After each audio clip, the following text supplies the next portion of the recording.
Hello, welcome to veggie corner.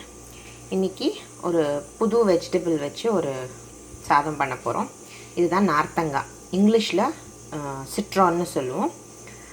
இது வந்து ஒரு ரொம்ப வாசனையான ஒரு அரோமேட்டிக் சிட்ரஸ் ஃப்ரூட். இது சவுத் ஈஸ்ட் ஏஷியாவில் தான் ஜாஸ்தி இது விளையும். இது வந்து லெமனுக்கும் ஆரஞ்சுக்கும் நடுவில் சொல்லலாம். ஆரஞ்சோட சின்னதாக இருக்கும், லெமனோட பெருசாக இருக்கும். இதுதான் லெமனோட சைஸு, பாருங்கள். இது ரொம்ப ஜூஸி கிடையாது, அதனால் இதை தோலை வச்சு நிறையா ஊறுகாய் பண்ணுவாங்க. காரம் போட்டு உப்பு போட்டு நிறைய நார்த்தங்காய் ஊறுகாய் நம்ம கேள்விப்பட்டிருக்கோம். ஆனால் இன்றைக்கி நான் இதை வச்சு சாதம் பண்ண போகிறேன். இது ரொம்ப ஜூஸி இல்லாததுனால நான் 3 நார்த்தங்காய் எடுத்திருக்கேன் சாதம் பண்ணுறதுக்கு. இதோட ஹெல்த் பெனிஃபிட்ஸ் பார்த்திங்கன்னா high in vitamin C. Obviously citrus ஃப்ரூட்னால நிறைய ஆன்டி ஆக்சிடென்ட்ஸ் இருக்குது, அதர் விட்டமின்ஸும் இருக்குது. நியாசின் இருக்குது, அப்புறம் விட்டமின் B6 இருக்குது, ஜிங்க் இருக்குது, செலினியம் இருக்குது, நிறைய அதர் மினரல்ஸ் அண்ட் விட்டமின்ஸ் இருக்குது. இதோட மெயின் ஃபங்க்ஷன் பார்த்திங்கன்னா கேன்சர் ப்ரிவென்ஷனுக்கு இது ரொம்ப ரொம்ப ஹெல்ப் பண்ணுறது, வெயிட் லாஸ்க்கும் ஹெல்ப் பண்ணுறது, இம்யூன் சிஸ்டமை பூஸ்ட் பண்ணும் நல்லா. அண்ட் ரொம்ப ரொம்ப இம்பார்ட்டண்ட் பெனிஃபிட்னா டைஜஷனுக்கு ரொம்ப உதவும். நமக்கு உடம்பு சரியில்லைனாலே முதல்ல நார்த்தங்காய், வயிறு சரியில்லைன்னா நார்த்தங்காய் சாப்பிடுவோம், நார்த்தங்காய் ஊறுகாய் சேர்த்துப்போம் இல்லையா. ஸோ நார்த்தங்காய் வந்து டைஜஷனுக்கு ரொம்ப நல்லது. அண்ட் அசிடிட்டியும் நல்லா கண்ட்ரோல் பண்ணும், நல்ல ரிலீஃப் கொடுக்கும் அசிடிட்டிலேருந்து. அண்ட் எதையுமே ஜீரணம் பண்ணக்கூடிய சக்தி இருக்குது நார்த்தங்காய்க்கு. It can digest any other food that we eat. இப்போது இந்த நார்த்தங்காய் சாதம் எப்படி பண்ணுறதுன்னு பார்க்கலாம். இப்போது ரெகுலராக வெரைட்டி ரைஸ் பண்ணுறதுக்கு வைக்கிற மாதிரி உதிராக சாதம் வச்சுருக்கேன். 1:2 ரேஷியோவில் ஒரு 1.5 டம்ளர் ரைஸ் வச்சு ஆற வச்சுருக்கேன். இப்போது இதுக்கு வந்து இந்த நார்த்தங்காய் சாதத்துக்கு கொஞ்சம் ஒரு ஃப்ளேவர் எக்ஸ்ட்ரா வேணும். அதனால் வெறும் தவாவில் தனியா ஒரு 2 ஸ்பூனும் கொஞ்சம் கடலைப்பருப்பும் போட்டு ட்ரை ரோஸ்ட் பண்ணிக்கணும். ட்ரை ரோஸ்ட் பண்ணிவிட்டு இதை ஒரு பவுடர் ஆக்கிக்கணும். பவுடர் ஆக்கிட்டு பார்ப்போம். ட்ரை ரோஸ்ட் பண்ணிவிட்டு பவுடர். இப்போது அது நல்லா பொடி பண்ணியாச்சு.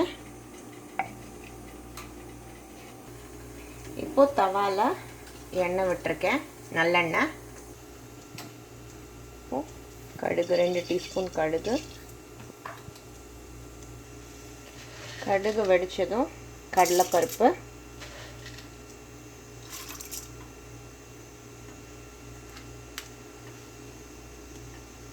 பெருங்காயம்,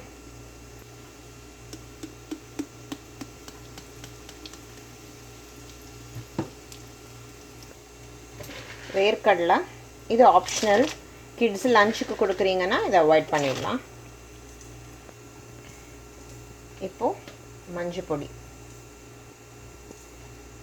இது நல்லா குக்கானும், இல்லைன்னா பச்சை வாசனை வரும். பொறுமையாக சிம்மில் வச்சு பண்ணுங்கள், இல்லைன்னா கருகி போயிடும். அளவாக ரோஸ்ட் ஆகணும் பீனட்ஸ். இப்போது கட் பண்ணி வச்ச பச்சை மிளகா.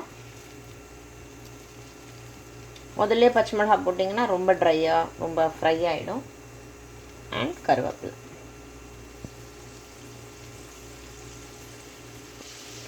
இப்போ அடுப்பை ஆஃப் பண்ணிவிட்டு இது சூடாக இருக்கும்போதே சாதத்தை மேலே கொட்டி வச்சிடலாம்.